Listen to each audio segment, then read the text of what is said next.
Hey guys, it's Brant, and I'm back. Got my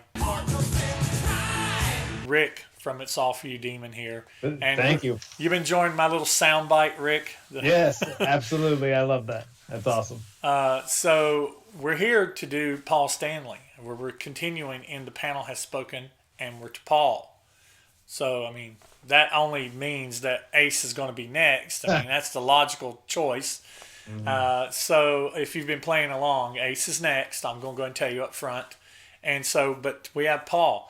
And one thing I can say it's cool about Paul is Paul has had the biggest panel show up to date. We have 80 for this panel, Rick, It's very cool. including Rick and myself. We have 80, and that's crazy. But that means that I only have so much time to do this. This isn't my full time job, and these aren't the only videos I make. So we're going to have to kind of amend some things and cut some things away in this video. One of the things that I'm going to have to admit is the user stories. So if you guys you keep them stories coming in the comments whenever Hmm. you whenever you submit your list, please, please, please keep those comments coming because I do read them. Rick reads them. The other Hmm. panelists read them, and there's some amazing stories. But we just with as many people as we're starting to get, we don't have the time to do it. This video will be 2 hours long, and we don't want that. Yeah, and I would definitely advise anyone to follow you on Twitter because there's some amazing comments on anytime you do a post like this on Twitter. There's some amazing stories. So definitely follow you on Twitter and read those comments and stories. That's a lot of fun. Yes. Yeah, Twitter's been kind of blowing up here lately. The Bob Nash and Jack Skellington and Tom Dust and all those guys that's just kind of, and we've picked up being followed by some podcasts, Podkist, Three Sides of the Coin, Shout It Out Loudcast. Those are all really in their own different ways. They're really good podcasts. And each one of those podcasts, although you may not be fans of all of them, they have something for everybody. So, Hmm. and I love seeing the KISS community come together. I recently did the video with Emily Graziano, just a viewer, and the KISS community and the KISS Army, my viewers and other viewers, just kind of wrapped their arms around her and embraced her. Such a young fan to be a KISS fan for as Hmm. early as she can remember, and now at 23, seeing KISS in their final days and being excited about it. Not excited Hmm. that it's the end, but just excited about where the band is right now. And that's just so really cool. That really is truly what this is all about, and these types of videos is all about is that community. So yes, I want to keep that community going. So please uh, feel free to follow me on Twitter, Instagram, Facebook, and on YouTube, and look in those comments for whenever I post a panel video because they tell some very amazing stories in Hmm. those. Okay, so speaking of the panel, we're going to get right into this today. The panel we have 80. I'm going to read you off here. This might be the only time you hear your name. I am going to try to read your name again if you picked a song as your favorite. But once again, we have so many, I can't guarantee that's going to happen. You'll have to see if that happens actually in this video or if it seems just so long winded that I have to edit it out. So we'll see. Stay tuned for that. But in the panel today, from you have of course me and Mr. Demon Rick. From Facebook, my childhood friend Scotty Sky. Instagram, we have the Clarences, Justin Churchill Hanson the third, Dylan Tucker, AJ Zetro, our boy Aaron, Bizbag68, our friend Joan from Patreon. From Twitter, we have Deuce, Tony Rod, Bree Life Eternal, Rocksteady 1976, He Slimed Me, Sean DeHaan, Tom Dust, The Hook Rocks, Katie Christina, Paul Teplius, Jack Skellington, Jeff Wyatt, Darren Helliwell, Doug Funny71, R.C. Campbell, Dave Cranston, Andy, Eric Mosiu, Where's Drago, Jasmine, Richie Rich, Jin Shiminsu, David King, Great Scott, Dave Pierce, Big Rick, Matt Uchwat, Bill Sharp, Lakers fan Aladio. From YouTube, Les Wadley, John B., Les Gershman, Emily Graziano, Orville Dunworth, Super Kiss 1200, Trevor Bullock, Sammy Pardo, George Doley, Jeremy Kimono, That Toy Bonnie Guy, Pins Fan 77, Jay Reed, Sandy Graziano, Emily's mother. It's an honor to have Miss Graziano in on the panel this time. Keith Nidu, Mikhail D., Ritteran, John Howard, Rick R., Short Sleeve, Sublime, 130, Darklight, Greek Freak, Two Gay Dads, Richard Bogart Burke, Chad Casey, Mick C., Matthew Smith, The Matthew Smith, Travis Mulgard, Man with No Name, 3SV 1333, Good to See You Back, Kiss Carolina Hard Rock Metal, Kiss Carolina Hard Rock Metal Head, Young and Wasted, John O., Vaporman, Joel Pegg, Mark Stewart, The Perpetual Art, Tom S., Kiss Crazy 80, and Brian Stacy. So that is the panel for Paul Stanley 1978 solo album. Give yourselves a hand. All right. So, Rick, I'm going to open it up with you. Any memories or thoughts on the Paul Stanley 1978 solo album? How old were you when you got it? What did you think about it? What did you think of it then? What do you think of it now? I distinctively remember I was 15, didn't have a job yet. So like you lived on like mowing money, shoveling snow. And do you remember the Sound Saver CDs? They were like packaged them in like plastic and like the cover was above and then the CD was below with no cover. Mm-hmm. I remember seeing that at Musicland and wanting that album so much, but it was $10 and I'd never heard it. And the debate in your mind, like, should I spend $10 on this record? Never heard it. And when I finally did, I fell in love with it. It is more than I thought it would be. It is a Kiss record to me and just has that great Paul Stanley hooks in it. And I love it. I got this album when it came out in 78, and Paul's was, I think, the third album that I listened to. And I remember that I'd listened to Peter's first and was disappointed. I listened to Ace's and was blown away. And then I listened to Paul's.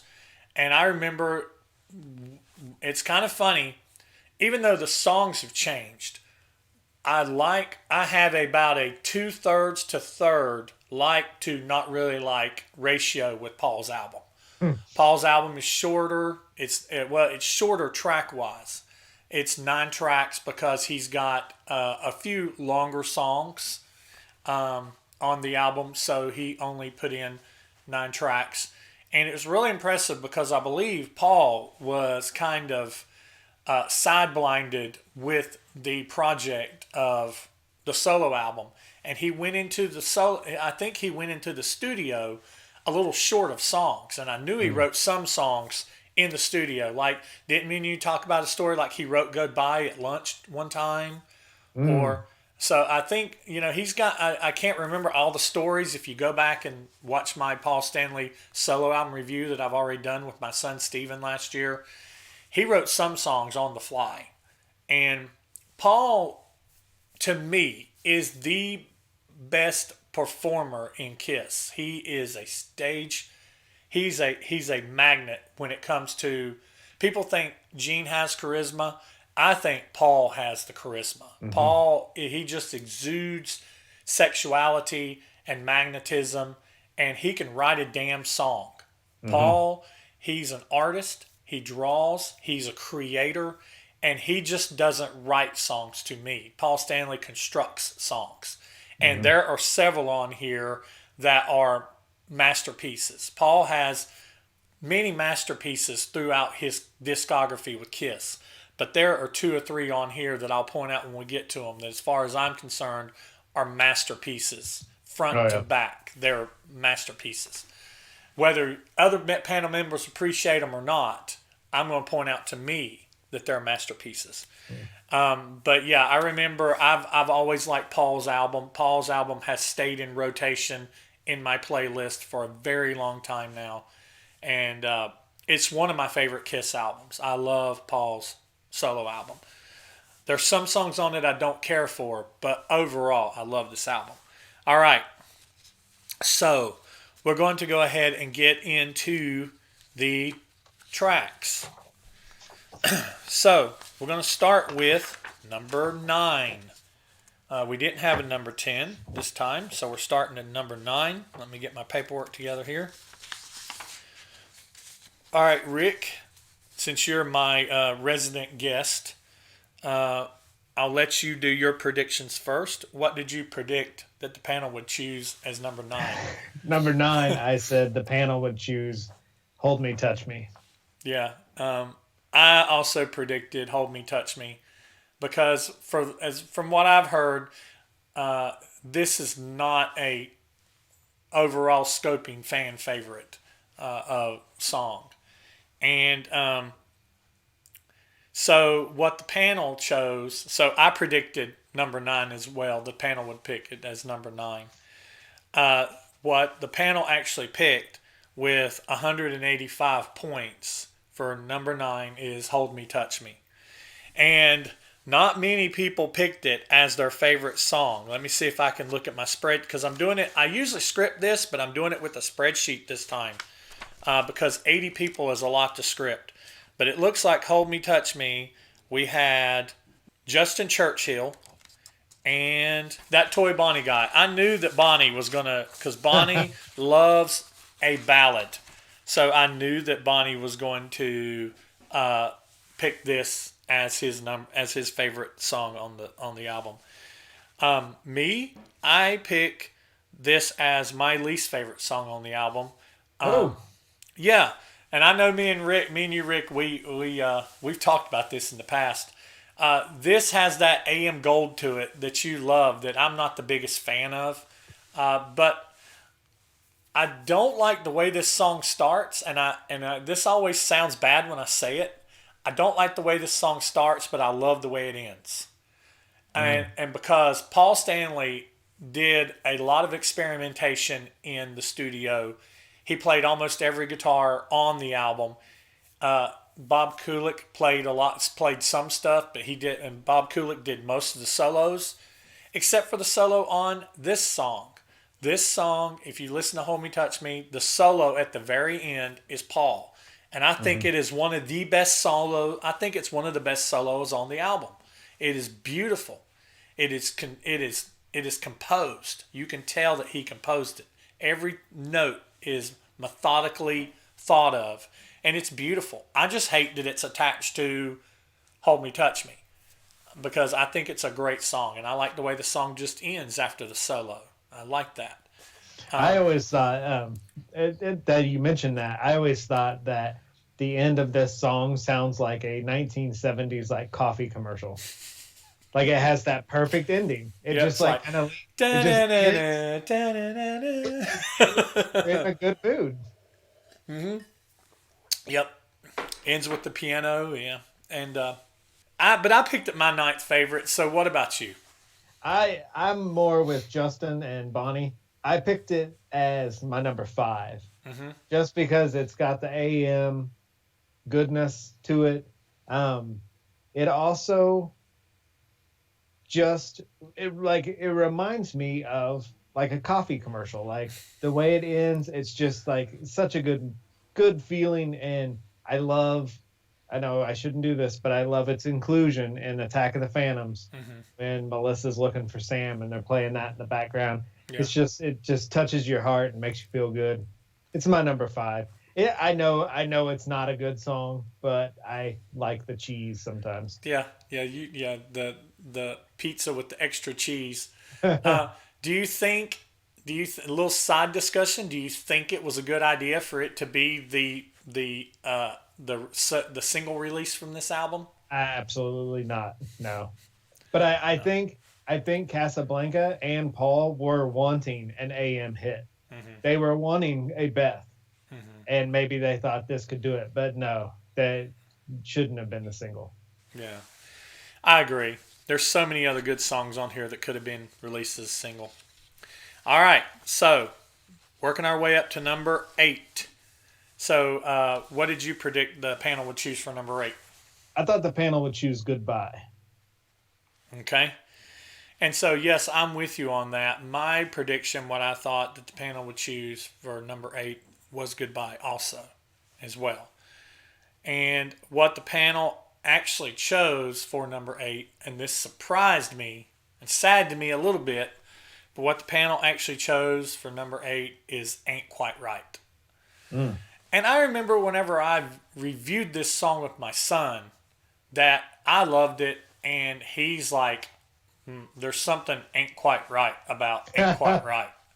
So I remember that he didn't like it. But 285 points is what the panel gave Ain't Quite Right. And let me see if I can put here who scored Ain't Quite Right. Ridderan scored it there as their favorite. Matthew Smith scored it as his favorite. Joel Pegg and Mark Stewart all scored Ain't Quite Right as their favorite. I scored Ain't Quite Right as my third favorite. I really enjoy this song. I really love, and I think it's because I've always liked this song, but I don't think I've liked it as much as I have since I did my Paul Stanley review a year and a half ago when I dove back into the solo albums really deep for the first time. And I learned all the things that Paul did on his album. I mean, most of the album is self-produced. He had a producer for a few songs, Jeff Glicksman, but he produced the rest of it himself. And he used a lot of EBOs. And if you listen to this song, Love Gun has some EBOs in it. It basically sounds like a guitar being played by a violin bow. But it's this little thing that you put on a string and it vibrates it. And you can only do one string at a time. So if you're going to have a chord that's done in EBO, you got to record each string individually. And there's a lot of EBO. If you go back and you listen to this song and you hear that guitar that's kind of lurking in the background, one of the places I really notice you can really hear it is coming out of during the solo and coming out of the solo where he gets into the part where he's saying, looking back now seems so easy. You're the best thing ever happened to me.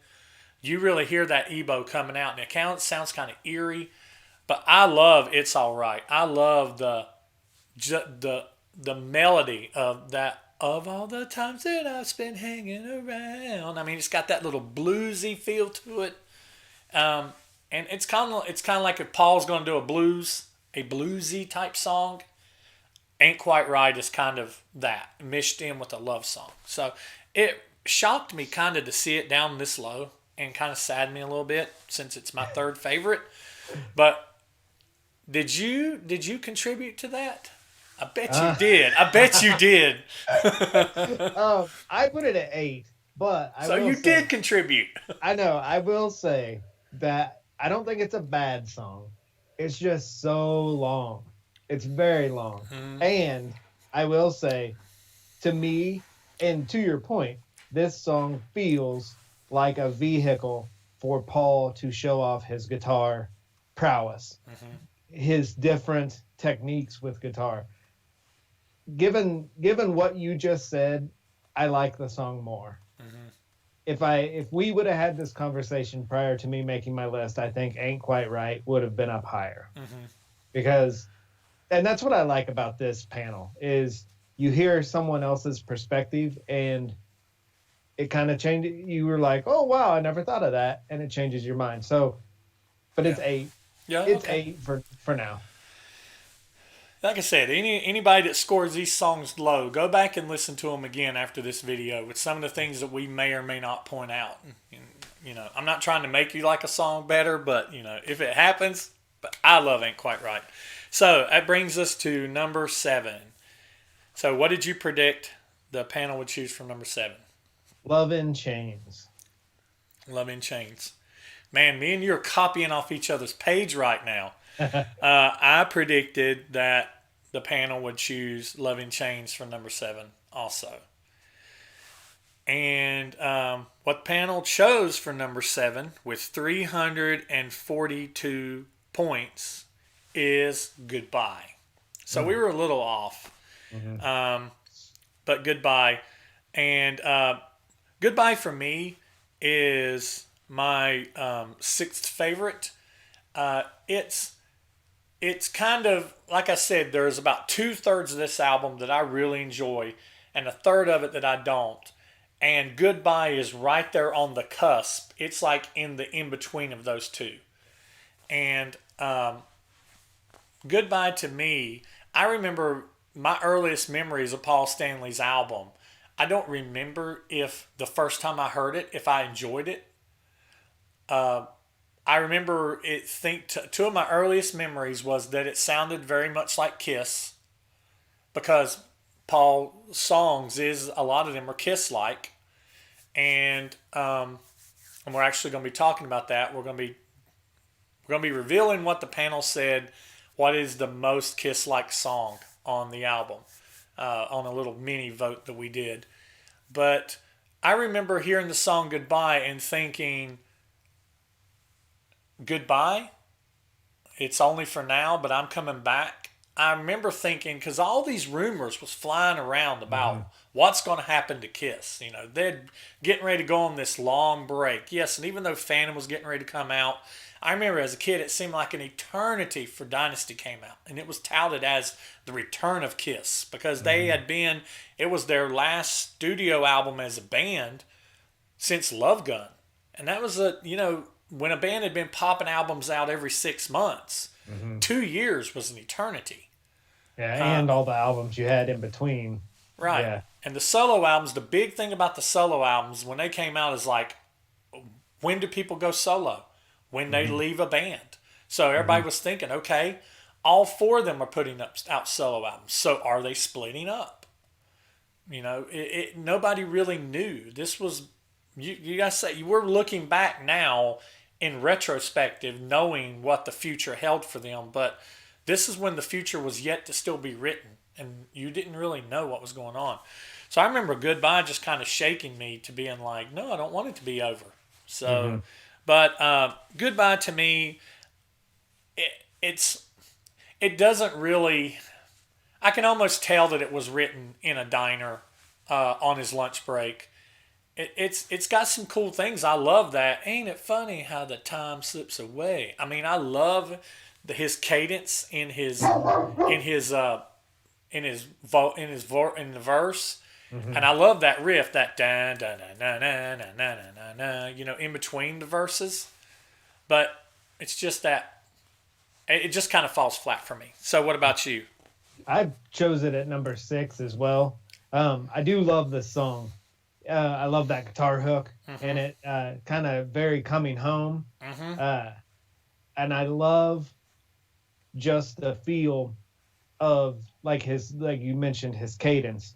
To me, this is like a glimpse at unmasked Paul. Right. Like the kind of like disco-y, poppy songs he would write for Unmasked is Goodbye.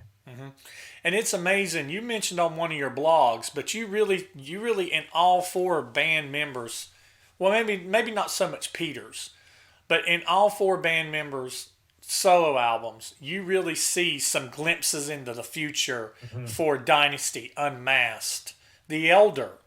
You see some glimpses into those things.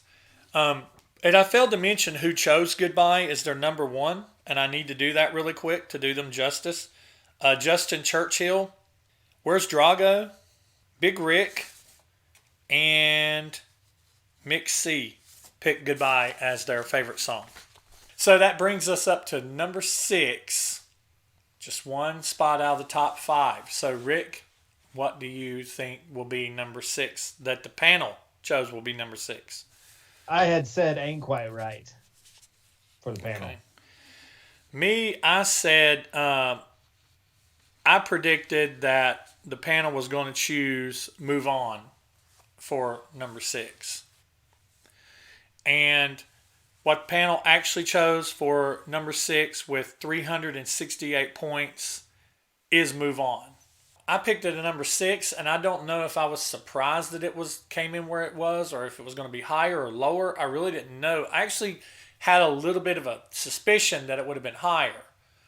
But it might have been my own personal opinion of it possibly being lower.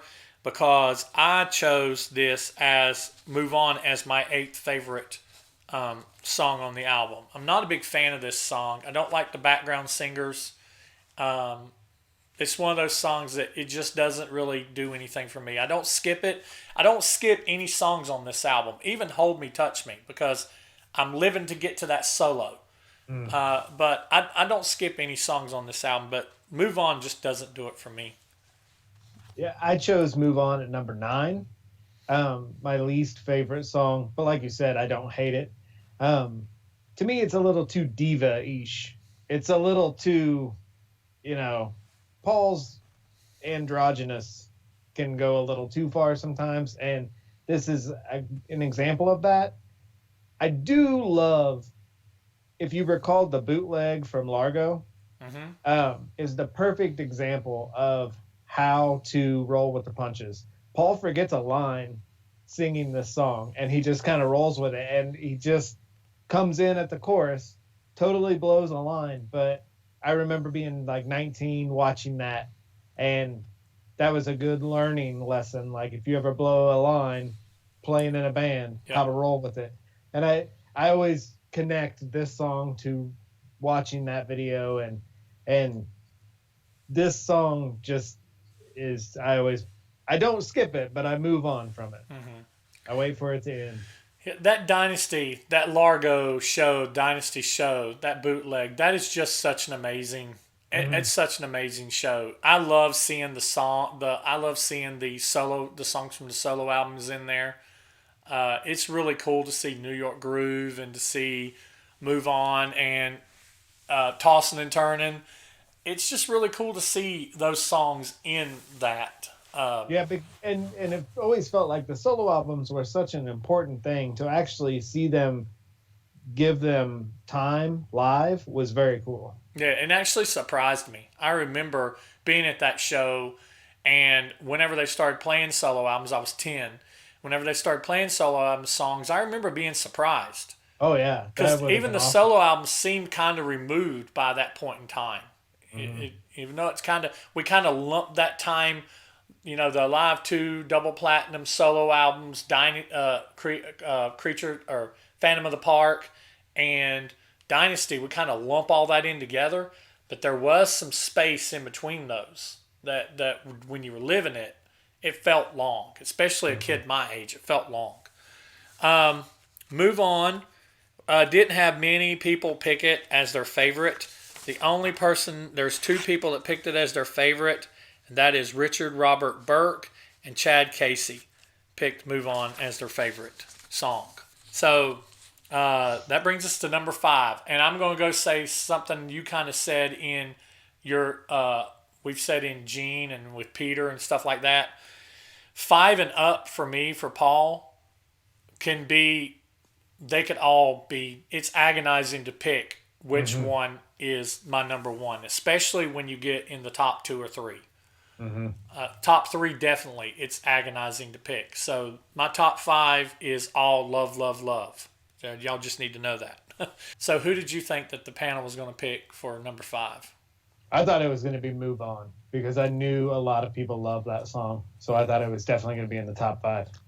I predicted that the panel was going to choose Take Me Away Together as 1, because this is and I kind of put it here to be safe, because I didn't know if they were going to hate this or if they were going to think it was just the best thing since sliced bread. I knew it wasn't going to be in the top 2 or 3, but maybe it could squeeze in at 4, 5, or 6. So I just picked it as number 5 as what the panel would pick.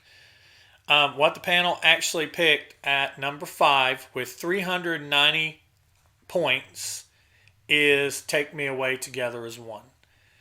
And I was very happy to see that. I was happy to see it that high, because some people picked it way low on their list. Some people picking it as their least favorite, and they picked it way low. Picked it way low. Where Take Me Away Together as 1 comes in on my list is it comes in at number 1 on my list. I love Take Me Away Together as 1.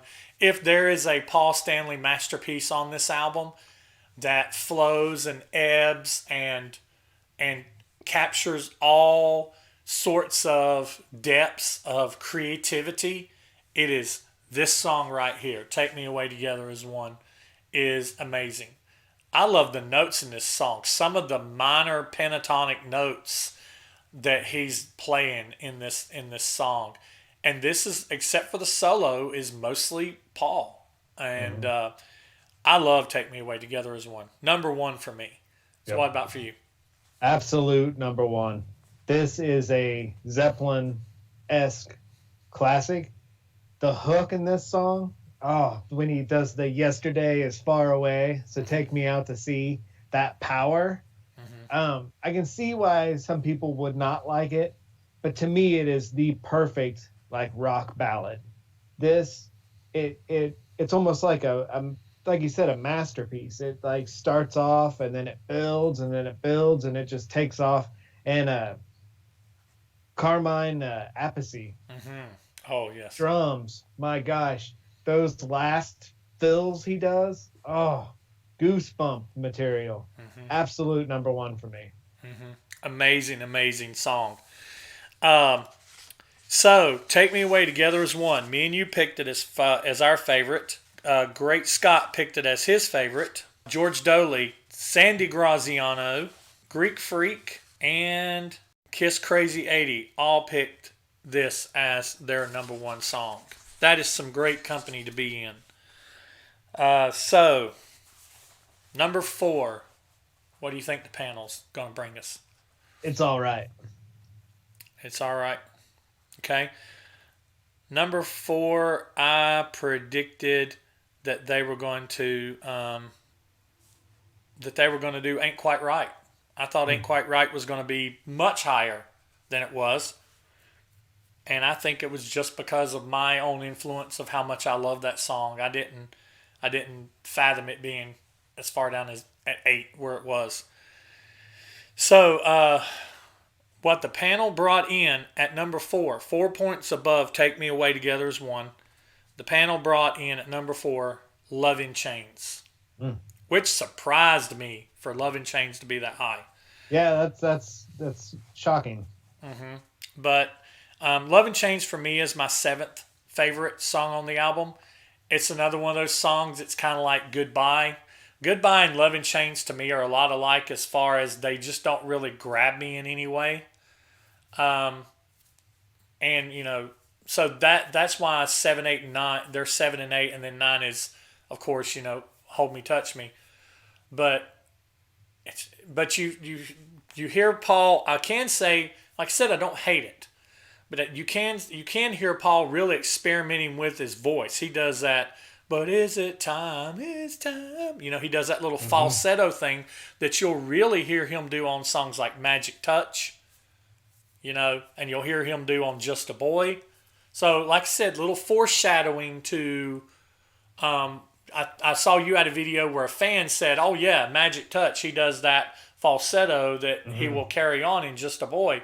But he does it in small little snippets on this album, on this song.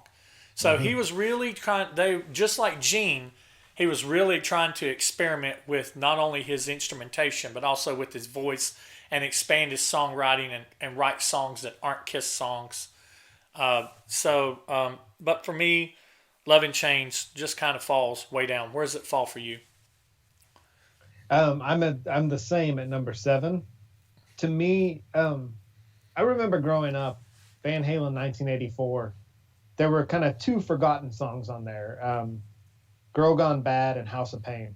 They were the songs that no one really talked about. They were on the record and just kind of never talked about. And Love in Chains and Goodbye are those 2 songs in my circle growing up that no one really talked about from the Paul Stanley solo record. I do like the song. And actually, when I listen to it, the solo on this song is a very Ace Frehley solo. It almost made me kind of question, like, I remember being young and listening to this and thinking, did he have Ace on this? I mean, because it sounds very much like Ace, but it's a good song. There's no song I dislike on this album, but just by ranking, it's number 7 for me. Yeah, we'll find out later if this is one of the songs that panelists chose as being a most could be a very much Kiss song. Hmm. Just because I could see it, and I do agree with you. If there is a Ace-like solo on this song, it is that one. It has a just a very chaotic, um, not really structured, just kind of crazy Ace-like sound to it. I totally agree. Totally agree. All right, so that brings us up to the top three. And they're going to battle it out up here in the top three, Yeah, guys. I'm telling you right now, they're going to battle it out. So if you've been playing along, you know which ones are left, and you know that they're going to battle it out. So, what did you think the panel was going to choose for number three? I thought the panel would choose "Wouldn't You Like to Know Me." Okay. I thought that the panel was going to choose for number three. I thought that they were going to choose It's All Right. And I got up in the top three. I was just kind of guessing. Me too. But I knew which one. I kind of had a good idea which songs were going to be in the top three. I just didn't know how the panel was going to phase them out. So with jumping from Love in Chains was at three. This is how definitive these were. Love in Chains had 394 points. The number three song has 472 points. It jumped into the 400s. But at 472 points, the panel chose their number three song as It's All Right. It's All Right. It's one of those songs that it could be a Kiss song. Oh yeah. This has Kiss written all over it, all the way down to the bass lines. I love the bass lines in this. Even though a lot of times it's just that driving do do do do do do do do do do do do. I mean, but it's he does some the bass. Whoever plays bass on this, I can't remember who it was because I think Paul plays bass on some of these songs, and then he has another bass player. I can't remember who it is, but the bass on this is very, very much Gene-like. Very Hmm. much Gene-like. Uh, even there's no solo in it. Think about that. I was listening to it and I was like, well, does the solo sound Ace-like? I was like, wait a minute. There's no solo. There's just that Hmm. little bridge. But this song is another Paul Stanley construction. One thing that I can say about what Paul did on his songs is he constructed intros, interludes, verses, Hmm. choruses, bridges, Bridges. bridges. I was gonna say bridges. Girl, That. you know I'll be leaving in the morning. A beautiful bridge. You gotta take what you can. And then that Paul Stanley signature. Yeah, you know, whoa. And when I hear that, man, I get chills. I mean, this is another perfect. It's not a masterpiece in the same sense of Take Me Away Together as one, but it is a very perfectly written and perfectly produced and performed song from front to Hmm. back. I love the way it ends. That da-na-na, da-na-na, da-na-na-na, just ends. Hmm. Um, and then Hold Me, Touch Me comes on. But And the world gets happier. yeah, but yeah, so It's All Right for me is my fourth favorite song on the album. Like I said, you get into the top five, it could be any Oh of yeah. them. But It's All Right is number four for me. It's Hmm. it's a great song. So what about you? Uh, "It's All Right" is number two for me. This is why Paul Stanley is a rock star. He writes the perfect hooks in songs and writes great rock songs. And this is number two for me. Yes, it is. Like I said, it is a perfect song. Um, and let's see, panelist wise, It's All Right. Let's see, Dylan Tucker, Tony Rod, He Slimed Me, Tom Dust, Katie Christina, Jim Shimizu, Dave Pierce, Lee Gershman, Emily Graziano, Orville Dunworth, Short Sleeve, Kiss Carolina Hard Rock Metalhead, and Vapor Man all chose It's All Right as their favorite song. And that's good company right there. All right, so who do you think, what do you think they're going to choose for number two? I thought it was going to be "Tonight You Belong to Me." Tonight You Belong to Me. I thought that they were going to choose Wouldn't You Like to Know Me? Mm. And so with 486 points, panel chose at number 2, Wouldn't You Like to Know Me? Wouldn't You Like to Know Me is my 5th favorite song on the album. It is, and even though it's a great song, it's kind of where it starts to fall towards, I said I got 5, and then there's that 6th song that's kind of the middle, and then there's 7, 8, and 9 I don't really care for. This is pretty easy for me to put it at number 5 for me, but although I love the songs above it for me, I love a whole lot more. Mm-hmm. But Wouldn't You Like to Know Me is it's a great song. I like the way Mm-hmm. it builds and then it just explodes. And it is, Mm-hmm. this also could be a Kiss song. Mm-hmm. It's one of those songs that people dubbed as making Paul's album sounding the most Kiss-like. It's songs like Wouldn't You Like to Know Me? Mm-hmm. So where's this fall for you? Well, I'm like you. 5 through 1 are all number ones for me. But Wouldn't You Like to Know Me is number 4. And you mentioned like a bridge earlier and Paul's songwriting ability.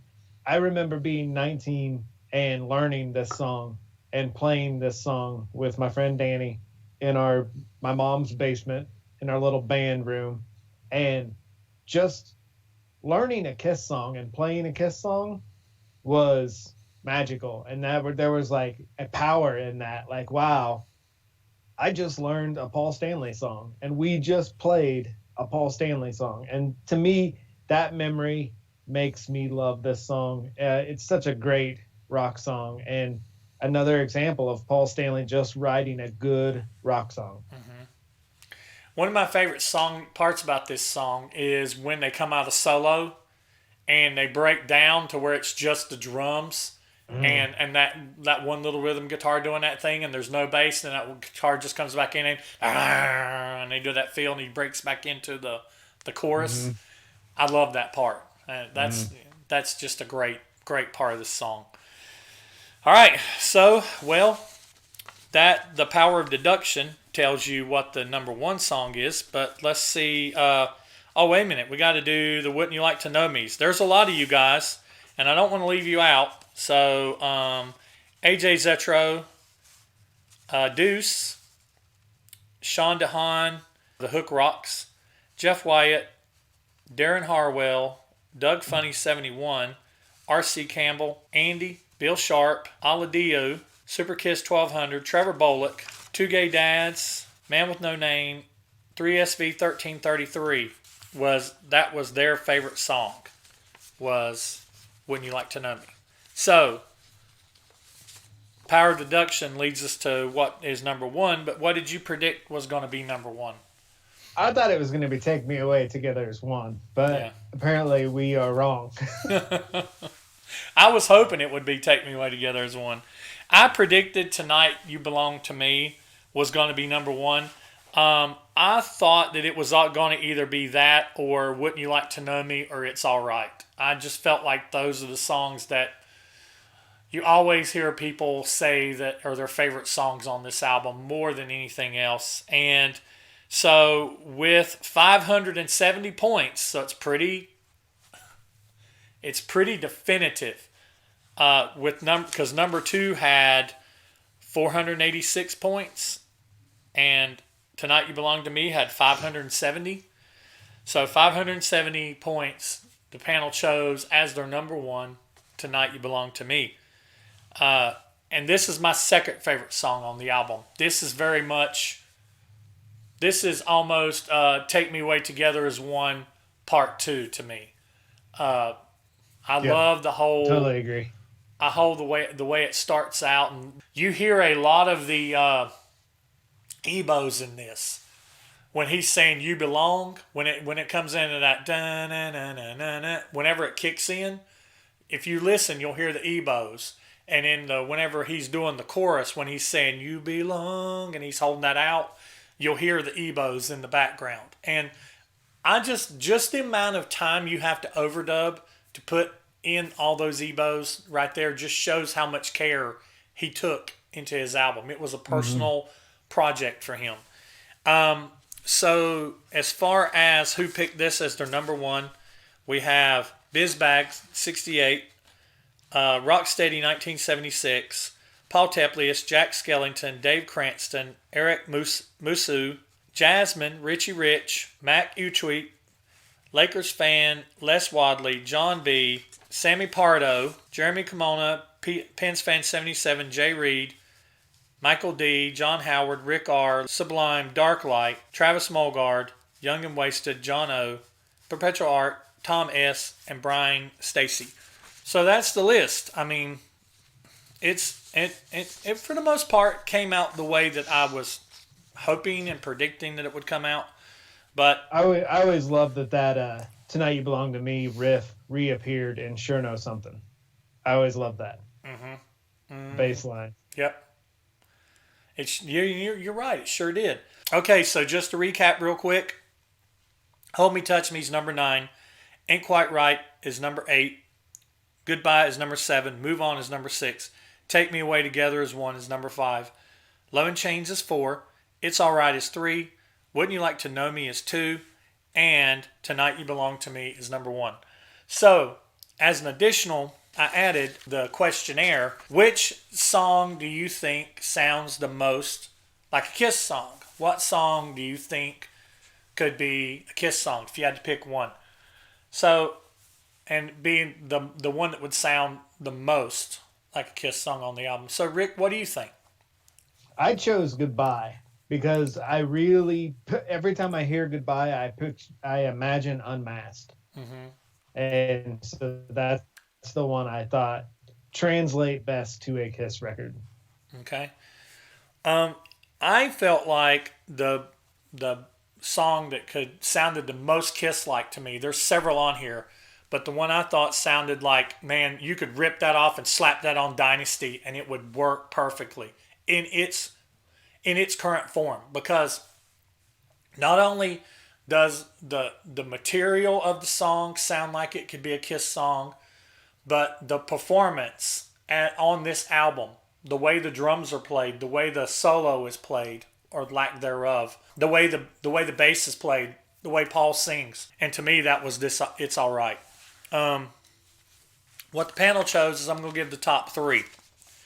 The panel with 11 votes, and this isn't the entire panel. This is an entirely different vote, so we didn't have 80 votes. But this is a panel voting. But we had 10 panelists choose Tonight You Belong to Me as a Kiss song. I think it could have made it on the Dynasty. Tonight You Belong to Me could have been on Dynasty. Move On was number 2. And I could see that song being re-performed and being a Kiss song. Maybe even Dynasty also. And the panel chose, and that was with 13 points that the panel chose Move On. And at 19 points, the panel chose It's Alright as the most, the song that could be a Kiss song. And I agree with that. It's Alright is definitely, it could have been, you could have, like I said, you could have put it on Dynasty in this form, and it would have fit. So anyway, that's all we've got for today. By the time you see this, the post for Ace Frehley's solo album will be up. So be sure to jump on social media, Twitter, Instagram, Facebook, YouTube. Be sure to go on those social medias, find those, and vote. And get your list in for Ace. That one's going to blow up. Get your list in for Ace. And share. The way Twitter is blowing up is because people on Twitter are retweeting it and bringing in more people that have not ever been on the panel before. So be sure to share. If you see it on Twitter or something like that, be sure to share it. And so that's all I've got, Rick. I appreciate you sitting in with me again. And Ace is going to be exciting. Rick, you got anything to say? No, thank you again for doing this. This is a lot of fun. All right, guys. That's it for now. So long from me and my partner in crime, Rick, from It's All For You Demon. We'll catch you later next time.